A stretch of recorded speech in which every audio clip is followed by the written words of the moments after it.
ಅಂತೆ ನೆರೆದರ ಮಂದಿರದ ಸುತ್ತಲೂ ಆ ಊರ ಜನತೆ ರಥೋತ್ಸವದ ವೇಳೆಗೆ ಸಿಂಗರಿಸಿ ದೇವಮೂರ್ತಿಯನು ಹೂಮಾಲೆ ವಸ್ತ್ರಗಳಿಂದಲೀ ಕೂರಿಸಿ ಅದನು ಅಲಂಕೃತ ರಥದಲ್ಲಿ ಕೂಗಿದರೆಲ್ಲರೂ ಜೈಕಾರವನು ಮುಗಿಲ ಬಿತ್ತಿ ಪ್ರತಿಧ್ವನಿಸಿತು ಒಂದದಿ.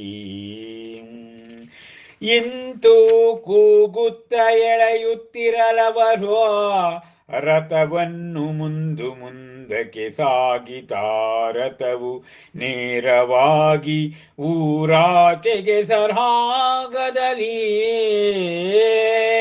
ಅದೆಷ್ಟು ಎಳೆದರೂ ಹೋಗದೆ ಊರ ದಾರಿಯಲಿ. ಚಕಿತರಾಗಿ ಅದರಿಂದಲವರು ಎಳೆದೊಯ್ದರ ರಥವನು ಅದು ಹೋದ ದಿಕ್ಕಿಗೆ ಕುತೂಹಲದಿ. ಅಂತೆ ಹೊರಳಿ ರಥವಧುವ್ಯವನದೆಡೆಗೆ ಬಂದು ನಿಂತಿತು ಆ ಧ್ಯಾನಸ್ಥ ಮುನಿ ಮಹಾವೀರನಿದ್ದ ನೆಡೆಗೆ. ಒಡನೆ ಅರಿವಾಯ್ತು ಜನರಿಗಾ ಮುನಿಯೋ ಮಹಾಮಹಿಮನೆಂದೋ. ಅಂತೆ ಪೂಜಿಸಿದವರು ಮಹಾವೀರನು ನನು ಭಗವಾನನೆಂದು ಶ್ರದ್ಧಾ ಭಕ್ತಿಯಲಿ. ಬಳಿಕ ಕೊಂಡಯ್ಯಲಾರತವನಲ್ಲಿಂದ ಮತ್ತೊಮ್ಮೆ ಅರ್ಚಿಸಿ ಸಾಗಿತಾ ಒಡನೆಯೇ ಅದು ಸಾರುವಂತೆ ಇಳಿಜಾರಿನಲಿ. ನಂತರದಿ ಸುತ್ತಿ ಊರೆಲ್ಲವನು ಆ ರಥವಧು ಹಿಂತೆರಳಿತು ಸ್ವಸ್ಥಾನಕ್ಕೆ.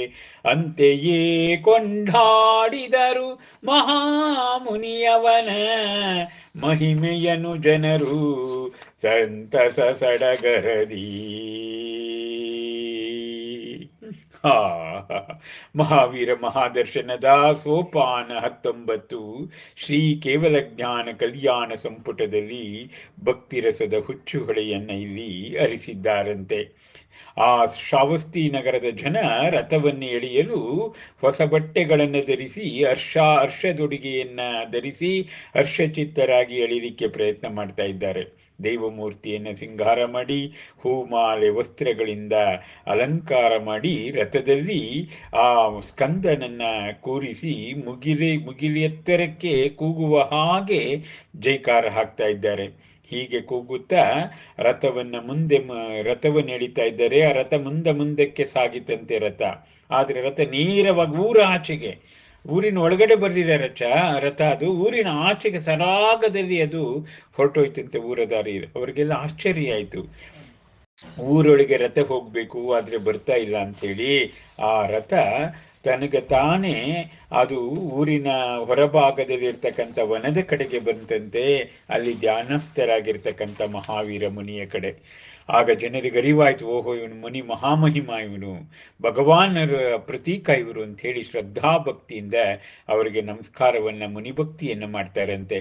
ಆಗ ಮಾಡಿದ ತಕ್ಷಣವೇ ರಥ ನೋಡಿ, ರಥ ಅಂತ ಹೇಳಿದ್ರೆ there is a significance of temple. ನೋಡಿ, ನಾವೆಲ್ಲ ದರ್ಶನ ಮಾಡಲಿಕ್ಕೆ ಬಸದಿಗೆ ಹೋಗ್ತೀವಿ, ಆದರೆ ವರ್ಷಕ್ಕೊಮ್ಮೆ ಜಾತ್ರೆ ನೋಡಿ. ಅವ ರಥ, ಅದರ ಸ್ಟ್ರಕ್ಚರ್ ಅವೆಲ್ಲವೂ ಕೂಡ ಒಂದು ಬಸದಿಯ ಪ್ರತೀಕವಾಗಿ ಇರುತ್ತೆ. ಆ ರಥ ಮತ್ತೆ ಅದು ಊರಿನ ಒಳಭಾಗಕ್ಕೆ ಬರುತ್ತಂತೆ. ಇಳಿಜಾರಿನಲ್ಲಿ ರಥ ಹೇಗೆ ಈಸಿಯಾಗಿ ಹೋಗುತ್ತೋ ಹಾಗೆ ಅದು ಹೋಗಿ ಸ್ವಸ್ಥಾನಕ್ಕೆ ಹೋಗುತ್ತಂತೆ. ಹೀಗೆ ಆ ಜನರೆಲ್ಲ ಮುನಿಯ ಮಹಿಮೆಯನ್ನ ಬಹಳ ಸಂತಸದಿಂದ ಕೊಂಡಾಡ್ತಾರಂತೆ ಅನ್ನೋದು. ಮಹಾವೀರ ಮಹಾದರ್ಶನದ ಕೇವಲ ಜ್ಞಾನ ಕಲ್ಯಾಣ ಸಂಪುಟದ ಚಿತ್ರ ಅತ್ಯಂತ ಮನೋಜ್ಞ.